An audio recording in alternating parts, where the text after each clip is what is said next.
देखिए हर खबर यहीं पर, सब्सक्राइब कीजिए TV9 भारतवर्ष।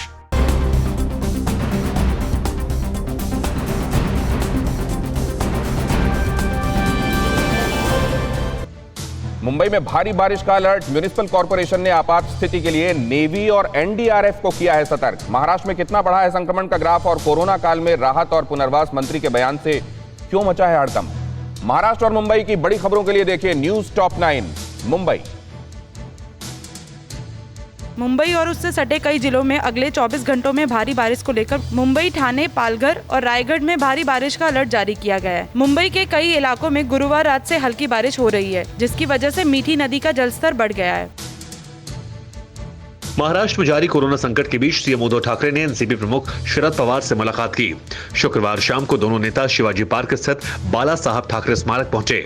शिवसेना और एनसीपी की कांग्रेस के साथ महाराष्ट्र में गठबंधन की सरकार है। ऐसे में माना जा रहा है कि इस बैठक के दौरान कोरोना संक्रमण और दूसरे कई मुद्दों पर बातचीत हुई है।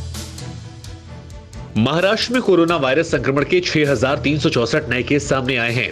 इसी के साथ राज्य में कोरोना वायरस के कुल मरीजों की संख्या 1,92,990 पहुंच गई। राज्य स्वास्थ्य विभाग की ओर से मिली जानकारी के मुताबिक राज्य में कोरोना वायरस से 198 और लोगों की मौत हुई। इसके साथ ही राज्य में कोरोना वायरस के मरने वालों की संख्या 8,376 पहुंच गई। अकेले मुंबई में कोरोना संक्रमितों का आंकड़ा 82,000 के पार पहुंच गया। एक दिन में 1,375 मामले सामने आए। इसके साथ ही यह संख्या बढ़कर 82,074 हो गई। जबकि पिछले 24 घंटे में माया नगरी में 73 लोगों की मौत हुई। अब तक मुंबई में कुल 4,762 लोगों की मौत हो चुकी है। अभी भी शहर में 25,000 के करीब एक्टिव केस हैं, जबकि 52,000 ज्यादा मरीज ठीक हो चुके हैं। कोरोना महामारी से बचाव के लिए पुणे के शंकर कुराडे ने सोने का मास्क बनवाया है, जिसके बाद शंकर कुराडे को गोल्ड मास्क मैन कहा जा रहा है। शंकर कुराडे ने करीब 3 लाख रुपए का गोल्ड मास्क बनवाया है। कुराडे ने कहा, एक शख्स को चांदी का मास्क पहने देखा था, जिसके बाद हमने सोने का मास्क बनवाने का फैसला किया। कोरोना संकट से जूझ रहे महाराष्ट्र सरकार के मंत्री के एक बयान ने चिंता बढ़ा दी है। महाराष्ट्र कैबिनेट मंत्री विजय के मुताबिक सरकार के पास अब सरकारी कर्मचारियों को अगले महीने की सैलरी देने के पैसे नहीं हैं। उन्होंने कहा कि अगले महीने की सैलरी के लिए सरकार को लोन लेना पड़ सकता है, जो बेहद चिंता का विषय है। विजय महाराष्ट्र में राहत और पुनर्निवास मंत्री हैं। कोरोना काल में हुए लॉकडाउन के दौरान जिंदगी में बदलाव देखने को मिले हैं। क्रिकेट के खेल में भी बदलाव देखने को मिल रहा है। क्रिकेट प्रैक्टिस का अंदाज बदल गया। प्रैक्टिस अब खेल के मैदान में नहीं बल्कि व्हाट्सएप और स्काइप पर की जा रही है। भारतीय क्रिकेटर प्रफुल्ल वाघेला मुंबई में क्रिकेट एकेडमी चलाते हैं। इन दिनों वो खिलाड़ियों को ऑनलाइन ट्रेनिंग दे रहे हैं।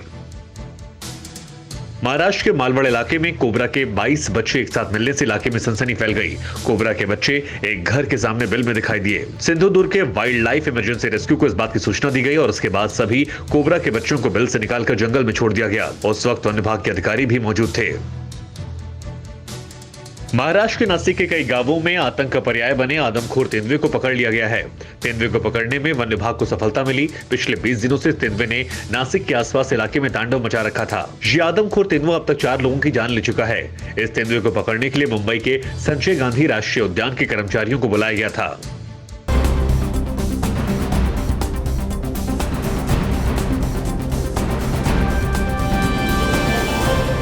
फिक्र आपकी, सोमवार से शुक्रवार रात 9 बजे सिर्फ TV9 भारतवर्ष पर।